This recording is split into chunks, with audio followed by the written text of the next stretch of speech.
خبر آپ کو دیں اسلام آباد ہائی کورٹ سے، جہاں پر شہباز گل کے لاپتہ بھائی غلام شبیر کی بازیابی کی درخواست۔ اسلام آباد ہائی کورٹ کے جسٹس میاں گل حسن اورنگزیب نے اس کیس کی سماعت کی۔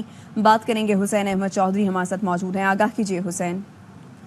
جی دیکھیے، ڈاکٹر شہباز گل کے لاپتہ بھائی غلام شبیر کی بازیابی کی درخواست پر سماعت ہوئی ہے۔ اسلام آباد ہائی کورٹ نے آج کا عدالتی آرڈر وزیراعظم شہباز شریف کے سامنے رکھنے کا حکم دیا ہے۔ شہباز گل کے ملوی بھائی کو 6 اگست تک بازیاب کروا کر عدالت میں پیش کیا جائے۔ جسٹس میاں گل حسن اورنگزیب نے احکامات جاری کیے ہیں، ساتھ ساتھ یہ بھی کہا ہے کہ ہائی کورٹ کے رجسٹرار آفس عدالتی آرڈر وزیراعظم کے پرنسپل سیکرٹری تک پہنچانا جو ہے وہ یقینی بنائے۔ ساتھ ساتھ اٹارنی جنرل کو بھی جو ہے وہ کاپی بھیجنے کی ہدایت کی گئی ہے۔ جسٹس میاں گل نے کہا کہ ریاست کہتی ہے کہ ہمیں نہیں پتا بندہ کہاں ہے، لیکن ہم کچھ کریں گے بھی نہیں۔ ان کا کہنا تھا کہ اگر ہم سخت آرڈر کریں گے تو ہم ججز کے خلاف کارروائی شروع ہو جاتی ہے۔ ساتھ ساتھ ان کا یہ بھی کہنا تھا کہ جو پرانی ہائی کورٹ کی عمارت میں ڈگری دیوار پر لگی ہوئی ہے، شہباز گل نے بتایا تھا کہ ایجنسیوں نے انہیں کہا کہ تمہارا بھائی ہمارے پاس ہے۔ وکیل درخواست گزار کی جانب سے کہا گیا، تاہم عدالت کی جانب سے تمام دلائل سننے کے بعد 6 اگست تک جو ہے وہ ملوی کو بازیاب کروانے کی ہدایت کی گئی ہے، اور آج کے عدالتی آرڈر کی جو کاپی ہے وہ وزیراعظم کابینہ اٹارنی جنرل کے سامنے رکھنے کی پیش کر دی گئی ہے۔ آپ کا بہت شکریہ حسین احمد چودھری۔ راولپنڈی کے لیاقت باغ میں مہنگائی کے خلاف جماعت اسلامی کا دھرنا 8ویں روز بھی جاری ہے۔ شرکاء مطالبات کی منظوری کے لیے پرعزم ہے، لوگوں کی آمد کا سلسلہ جاری ہے۔ مزید بتا رہے ہیں جہانگیر اسلم۔ اسلامی کی عقد و دھرنا جو کہ یہاں 8ویں روز میں بھی جاری ہے، اور یہاں پر قائدین کا یہی کہنا ہے 8 دن گزرنے کے باوجود، مذاکرات کے 2 دور مکمل ہونے کے باوجود بھی کچھ رزلٹ نہیں نکلا، تو اندیہ یہ بھی دیا جا رہا ہے کہ ہم اس دھرنے کو یہاں سے مارچ کر کے پارلیمنٹ ہاؤس کے سامنے ڈی چوک بھی لے جایا جا سکتا ہے۔ اور ٹوٹل تقریباً 10 مطالبات حکومت کے سامنے رکھا گیا ہے جماعت اسلامی کی جانب سے، اور اس حوالے سے لیاقت بلوچ صاحب جو کہ جماعت اسلامی کی جانب سے جو کمیٹی کے سربراہ ہیں، وہ آج تفصیلی طور پر عوام کو اعتماد میں لے کر پریس کانفرنس کے ذریعے جو ہے ابھی کچھ ہی دیر بعد وہ پریس کانفرنس بھی کریں گے، اور بتائیں گے کہ حکومت کس حد تک جو ہے سنجیدہ ہیں اور ہمارے مطالبات کس حد تک وہ جو ہے ماننے سے وہ انکار کر رہے ہیں یا مان رہے ہیں۔ جی، کراچی کے علاقے قیوم آباد سے خاتون کی لاش ملی ہے، اسی حوالے سے بات کریں گے اپنے نمائندے نذیر شاہ سے۔ جی نذیر، پولیس نے کیا بتایا اب تک؟ بالکل، دیکھیں پولیس اس وقت جائے وقوع پر کرائم سین پر موجود ہے، سی سی ٹی وی فوٹیج حاصل کی جا رہی ہے۔ یہ خاتون کی جو لاش ملی ہے اسے جنرل اسپتال منتقل کیا گیا ہے، اور ابتدائی تفتیش کے مطابق یہ بظاہر لگتا ہے کہ خاتون کو پہلے قتل کہیں اور کیا گیا اور لاش یہاں پھینکی گئی ہے۔ خاتون کے گلے پر تار یا رسی سے گلا گھونٹنے کے نشانات بھی موجود ہیں، اور اس کی عمر 30 سے 32 سال بتائی جا رہی ہے، اور گہرے نشانات کن پٹی کے پاس بھی ہیں اور دیگر نشانات بھی ہیں۔ پولیس کی جانب سے فنگر پرنٹ حاصل کرنے کے لیے ڈیوائس منگوا لی گئی ہے، اور پولیس کا یہی کہنا ہے کہ پوسٹ مارٹم کے بعد مزید صورتحال واضح ہو سکے گی۔ جی بہت شکریہ آپ کا نذیر۔ گزشتہ جون کے مقابلے جولائی 2024 میں پاکستانی برآمدات، درآمدات اور تجارتی خسارے میں کمی ریکارڈ کی گئی۔ ادارہ شماریات کے مطابق برآمدات 9.77% کمی کے ساتھ 2 ارب 30 کروڑ 8 لاکھ ڈالرز کی رہیں۔ درآمدات 14.27% کمی کے ساتھ 4 ارب 25 کروڑ 60 لاکھ ڈالرز کی ہوئیں۔ گزشتہ ماہ تجارتی خسارہ 19.71% کمی کے ساتھ 1 ارب 94 کروڑ 80 لاکھ ڈالرز رہا۔ جولائی 2023 کے مقابلے برآمدات 11.83%، درآمدات 15.3% کا اضافہ ریکارڈ کیا گیا، جبکہ تجارتی خسارے میں بھی 19.71% اضافہ ریکارڈ کیا گیا۔ کراچی کے بجلی صارفین اگست میں اضافی بوجھ اٹھانے کے لیے تیار ہو جائیں کہ الیکٹرک رواں ماہ کے بل میں گزشتہ سال کے 3 ماہ کی ایڈجسٹمنٹ بھی وصول کرے گا۔ صارفین کو 3 ماہانہ ایڈجسٹمنٹ کا بوجھ ایک ساتھ برداشت کرنا ہوگا۔ 3 روپے 22 پیسے فی یونٹ اضافی دینا ہوں گے۔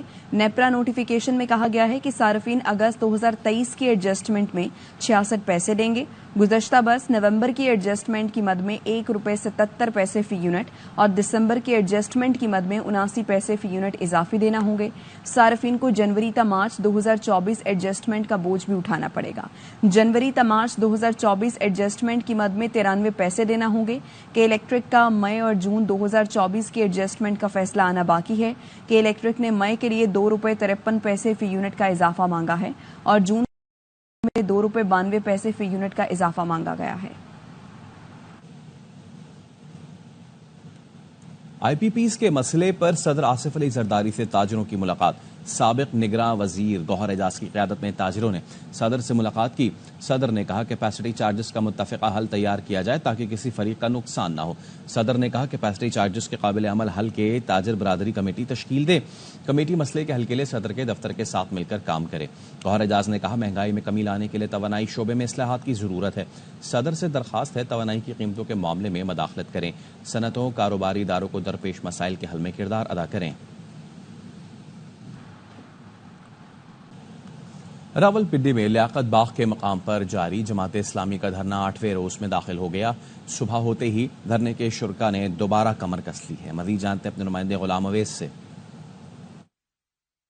مری روڈ لیاقت باغ راولپنڈی کے مقام پر جماعت اسلامی کا دھرنا جاری ہے اور جماعت اسلامی کے دھرنا 8ویں روز میں داخل ہو چکا ہے۔ صبح سویرے کا یہ وقت ہے اور یہاں پہ دوبارہ سے دھرنے میں چہل قدمی شروع ہو چکی ہے۔ اگر بات کی جائے تو جماعت اسلامی کی قیادت آج دن کے اوقات میں ایک مرتبہ پھر یہاں سے خطاب کرے گی اور کارکنان کو مستقبل کا جو پلان ہے اس حوالے سے آگاہ کرے گی۔ یہاں پہ تقریباً 9 بجے شرکا کو ناشتہ فراہم کیا جاتا ہے، اس کے بعد جو ہے وہ اسٹیج سے باضابطہ اناؤنس کیا جاتا ہے۔ جب تک جماعت کی قیادت کی طرف سے اگلی ہدایات نہیں آ جاتی یا اگلا پلان سامنے نہیں آ جاتا تب تک وہ یہاں پہ دھرنا جاری رکھیں گے۔ دوسری جانب اگر بات کی جائے تو ٹریفک کی جو روانی ہے وہ بھی جاری ہے اور سیکیورٹی کے بھی یہاں پہ بھرپور انتظامات کیے گئے ہیں اور اس کے علاوہ جو قرب و جوار سے لوگ ہیں وہ بھی دھرنے میں شرکت کر رہے ہیں۔ جی امیر جماعت اسلامی حافظ نعیم الرحمان کہتے ہیں مذاکرات کے 2 سیشن کے بعد حکومت سوچ میں پڑی ہوئی ہے، ہم نے بھی سوچ لیا ہے، جتنا وقت لینا ہے لے لو، چند دن انتظار کریں گے، دیکھتے ہیں ان کا کیا فیصلہ آتا ہے۔ بجلی کے بل کم نہ کیے گئے، آئی پی پیز کو لگام نہ دی تو یہ تحریک نیا رنگ اختیار کرے گی۔ دھرنے کے شرکا سے خطاب میں کہا پورے ملک کی سڑکیں بند، پہیا جام بھی ہو سکتا ہے۔ شریف خاندان کو بتا دیں اب یہ معاملہ رکنے والا نہیں، عوام کو حق دینا پڑے گا۔ کے بعد سوچ میں پڑے ہوئے ہیں، ہم نے بھی تہیہ کیا ہے، جتنا وقت لینا ہے لے لو، چند دن انتظار کر رہے ہیں، دیکھتے ہیں ان کا کیا رسپانس آتا ہے۔ اگر انہوں نے فیصلہ نہیں کیا، بجلی کے بل کم نہیں کیے، آئی پی پیز کو لگام نہیں دی تو پھر ایک نئے رنگ میں یہ تحریک آئے گی۔ پورے ملک کی شاہراہیں بند کرنے کے لیے تیار ہو، مکمل پہیا جام کے لیے تیار ہو۔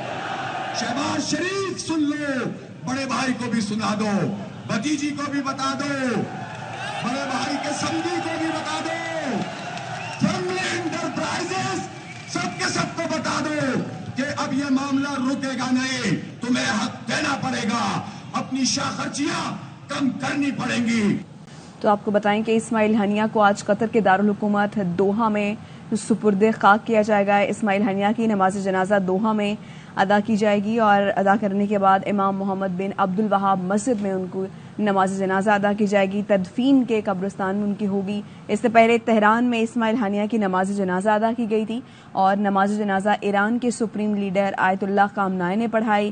نیو یارک ٹائمز نے یہ دعویٰ کیا ہے کہ آیت اللہ خامنائی نے اسرائیل پر حملے کا حکم دے دیا ہے۔ ایرانی آرمی چیف نے کہا ہے کہ انتقام تو ہم لیں گے، اسرائیل کو پچھتانا پڑے گا۔ دعویٰ کیا جا رہا ہے اسماعیل ہنیہ کو واٹس ایپ پر بات کرتے ہوئے ٹریس کیا گیا ہے۔ تو آپ کو بتائیں کہ اسماعیل ہنیہ کو آج قطر کے دارالحکومت دوحہ میں سپرد خاک کیا جائے گا۔ اسماعیل ہنیہ کی نماز جنازہ دوحہ میں ادا کی جائے گی اور ادا کرنے کے بعد امام محمد بن عبد الوہاب مسجد میں ان کو نماز جنازہ ادا کی جائے گی، تدفین کے قبرستان میں ان کی ہوگی۔ اس سے پہلے تہران میں اسماعیل ہنیہ کی نماز جنازہ ادا کی گئی تھی اور نماز جنازہ ایران کے سپریم لیڈر آیت اللہ خامنائی نے پڑھائی۔ نیو یارک ٹائمز نے یہ دعویٰ کیا ہے کہ آیت اللہ خامنائی نے اسرائیل پر حملے کا حکم دے دیا ہے۔ ایرانی آرمی چیف نے کہا ہے کہ انتقام تو ہم لیں گے، اسرائیل کو پچھتانا پڑے گا۔ دعویٰ کیا جا رہا ہے اسماعیل ہنیہ کو واٹس ایپ پر بات کرتے ہوئے ٹریس کیا گیا ہے۔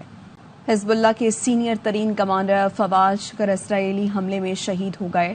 فواد شکر حزب اللہ کے سربراہ حسن نصر اللہ کے مشیر اور تنظیم کے بانی اراکین میں شامل تھے۔ اسرائیل نے بیروت میں رہائشی عمارت پر ڈرون سے حملہ کیا جس میں فواد شکر سمیت 6 افراد شہید ہو گئے تھے۔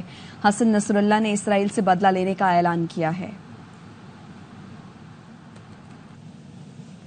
حزب اللہ کے سینئر ترین کمانڈر فواد شکر اسرائیلی حملے میں شہید ہو گئے۔ فواد شکر حزب اللہ کے سربراہ حسن نصر اللہ کے مشیر اور تنظیم کے بانی اراکین میں شامل تھے.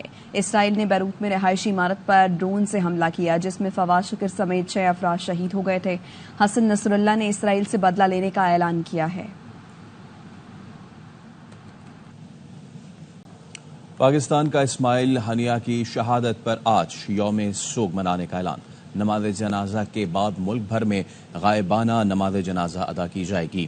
وزیر اعظم شہباز شریف نے کہا اسماعیل ہنیہ کی شہادت پر دنیا کی خاموشی لمحہ فکریہ ہے. عالمی برادری اسرائیل کا ہاتھ روکنے میں ناکام ہو گئی ہے. پاکستان کا اسماعیل ہنیہ کی شہادت پر آج یوم سوگ منانے کا اعلان. نماز جنازہ کے بعد ملک بھر میں غائبانہ نماز جنازہ ادا کی جائے گی. وزیر اعظم شہباز شریف نے کہا اسماعیل ہنیہ کی شہادت پر دنیا کی خاموشی لمحہ فکریہ ہے. عالمی برادری اسرائیل کا ہاتھ روکنے میں ناکام ہو گئی ہے. امریکہ افغانستان سے ابھرتے خطرات روکنے کے لیے کام کر رہا ہے. واشنگٹن میں امریکی محکمہ خارجہ کے نائب ترجمان ویدانت پٹیل نے پریس کانفرنس میں کہا داعش بین الاقوامی دہشت گرد نیٹ ورک ہے. داعش دنیا بھر میں دہشت گردی کی کارروائیاں کر سکتی ہے. پاکستانی افواج پر افغانستان سے حملوں پر متعلق سوال پر ویدانت پٹیل نے کہا انسداد دہشت گردی پر شراکت داروں اور اتحادیوں سے تعاون کر رہے ہیں. افغانستان میں انسداد دہشت گردی کی کوششوں کو تمام اتحادیوں کی حمایت کرتے ہیں. افغانستان میں دہشت گردوں کی کوششوں کا مقابلہ کرنے کے لیے مل کر کام کر رہے ہیں. یقینی بنا رہے ہیں کہ امریکہ پر حملوں کے لیے افغانستان بطور لانچنگ پیڈ استعمال نہ ہو. A little bit about this before. ISIS-K is a transnational terrorist network that has the ambition and capacity to launch international terrorist attacks. And as we consistently say, we're working to ensure that Afghanistan never serves as a launching pad for terrorist attacks against the United States or our allies.